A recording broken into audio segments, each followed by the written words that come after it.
Yeah, I joined the Army in '65, and I just had came back from Korea in November '66, and they sent me to Fort Hood. So I was with the 8th Company, 1st 6th, and we were training trainees, that just came in the Army. And then when they came down and said that they were organized in the 198, that they gave me the option of staying with the company or going down to another company, which would be non-deployable.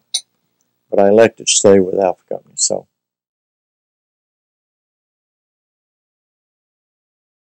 the Upshur, man, was it was pretty good, but on stormy days, it was just like a toy in the water.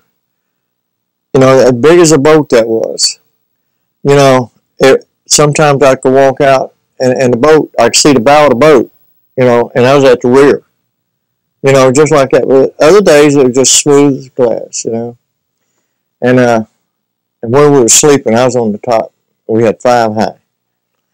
And man, I tell you what, and I was so sick for 20, it lasted 22 days, the trip. And of course we had to stop over in Okinawa. And I was in charge of the latrines, from our area. Man, we clean those trains and you come turn around and you vomit right in them, And I can remember, the boat was rocking so much that when you had your dinner or breakfast, the boat would lean over this way and the trays would just slide on down, and of course most of them had vomit in them, It was out of sight. But, I would do it again,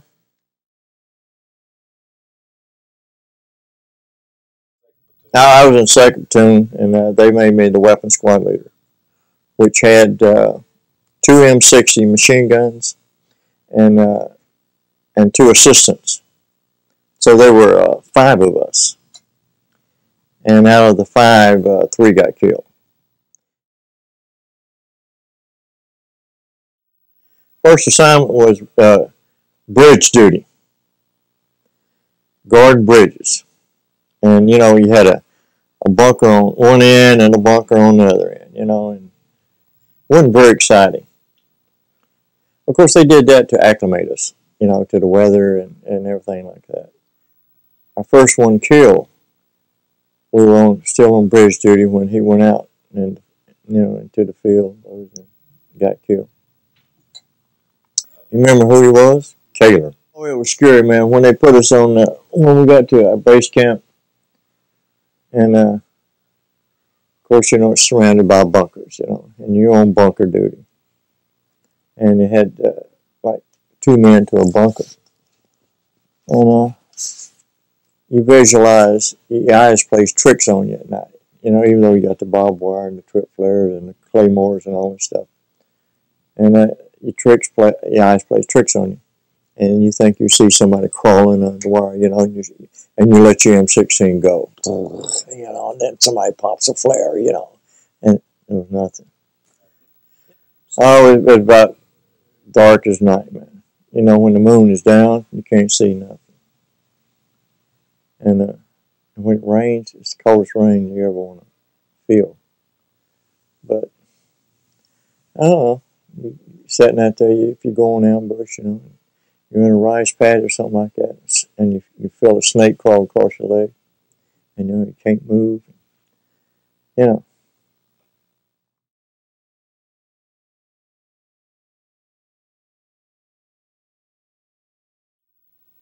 course, we was going over to another village, and the rice paddy in between. And of course, he lined us up, online, and with the 4th Platoon being in support. Of course, they had the mortars with them. And they were in the graveyard. That's where I was dragged to when I got hit. But, once everybody was online, we just went forward. We were within 50 meters. of that village. Now, 50 meters is not, because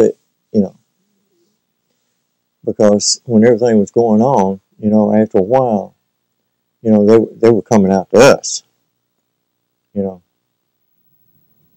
I think we were more forward than the rest of them, because, and the reason I say that is because we got, my platoon got taught worse than the others, So I didn't know at the time, but, there's over 500 of them out there. And these people were actually hand-to-hand combat with these dudes, And it was fearful. And I remember we had this one guy, and I don't know where he's at today, or his name was Staff Sergeant Williams. And I think he was one of the squad leaders. And when it was going on, I seen him, come by me, And I don't know what I did, but I think I stood up. And that's when I took a hit from a mortar round, And I think I turned around. And because I remember him, he was going this way. So I stood up, and I think I turned the other way. But I took the mortar round, and I took it, it hit me in the back, right back here. And so I don't know how long it went on, because when there's something like that, next thing I remember, man, I was being dragged by the mortar platoon behind it. But I was dragged out. And I don't know if it was Bunk or Anderson or whoever, Well, somebody, and I don't know who it was again, apparently I was bleeding. And they put a bandage on me. And as I was laying there, somebody was calling for a medevac. Well, I remember, and I don't know how long I laid there, but I remember the helicopter, Marine helicopter landed. And they actually threw me on it, picked me up and threw me on the chopper and just went on off. And when they flew me to a hospital ship, and that's where they took all the other guys too. And when they took me in there to the operating room, man, it was so cold, and I was shivering.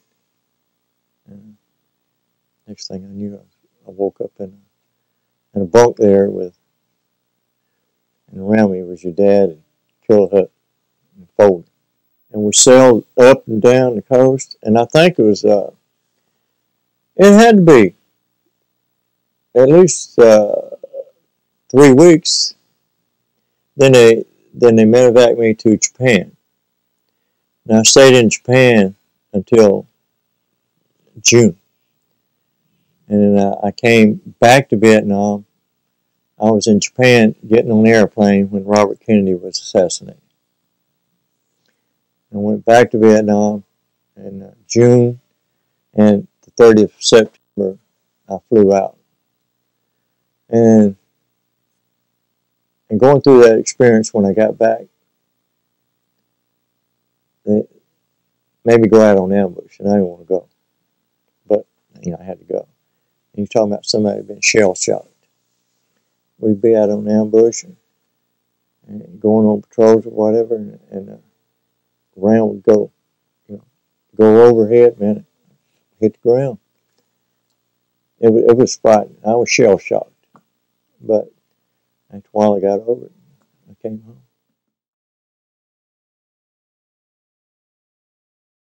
And we're sitting out on a bunker one time, and they smoked weed. I never smoked a weed in my life. Didn't know what it was. And then here, take a puff of this too, make you forget about things. And it was sunny, nice, and we just sitting on top of the bunker just looking out. So I took a few drags off there, and after a while, it just took over. And I looked out there and I saw Frank Sinatra riding a bull. I looked at that bull. And, and once I came down off of that high, I never touched it again. Never, ever in my life did I ever touch one. And I never drank a beer in my life again. And so when I volunteered to go back, I elected to be with a MACV advisory team. You have 5-man teams, just like a special forces per se. You got your medic, you got your heavy weapons and light weapons. Anyhow, I was a heavy weapons man, and I was on a team 214, and we was out of Tuiwa. And so our job was to teach the popular forces, tactics, ambushes, and that's what we do. We go out on ambushes with them, and I teach them how to use that M60 machine gun and all that heavy weapons, And so now these popular forces and regional forces are not, just like civilians. You can't depend on them. So one night was I had been there 90 days. We just happened to be in a base camp with another team. 10 Americans. And at about 2 o'clock in the morning, all hell broke loose, You hear all these mortars and grenades going off, So we had a bunker right outside my door where I slept. And I made a mistake. I grabbed my 16, and then I ran to the door and stood up, and I should have crawled. And once I stood up, the guy threw a grenade, and it landed in front of me, and I took a big chunk through my eye. And it stunned me at first, but I was able to crawl to the bunker. And man, that lasted about 3 hours. And we had to call gunships in. Man, it was terrible. And they blew up all our jeeps, everything. And it went on until daybreak. And 2 o'clock to daybreak's a long time, man. And so they medevaced me out of there that morning, threw me on a chopper, took me to Quinyon. They did an operation on my eye. Then I stayed there for a couple of days. And then I went to the Philippines for about a week. Then they brought me home. That was in 71. And in 78, I went back to the hospital and they took my eye out because I couldn't handle it no more because of pressure. So, but consequently, I went on to stay in the Army because it was my life. And every 3 years, I had to have a medical waiver to stay in the Army. And they let me stay in 27 years. When I'm a retired sergeant major. I was probably the only one-eyed sergeant major on active duty at that time.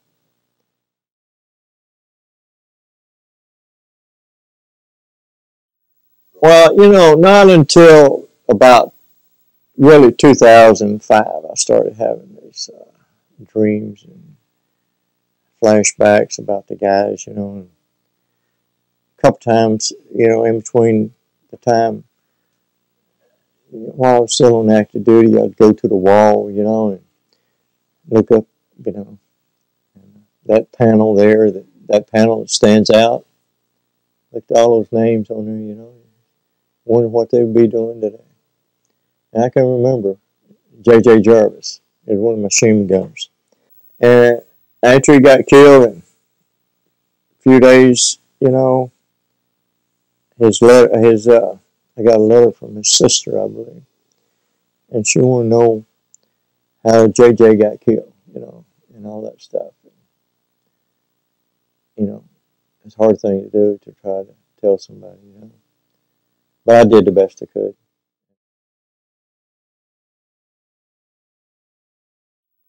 We just clicked together, you know what I'm saying? But I think it was a close-knit company, the people that we went over with. Of course, when you train for 6 months, and then you're together for at least, all that time, there's a close bond there, no doubt. And that's the reason, when we all get together here, the ones of us, you just think it seemed like it was only yesterday, Even though 40 years have gone, It's just amazing. We had a good first sergeant and good company commander. Had good platoon leaders. It was just amazing. It was like a band of brothers. When you look at the Band of Brothers, you've seen it, all sequences, right? Can't help but think, that was us in Vietnam.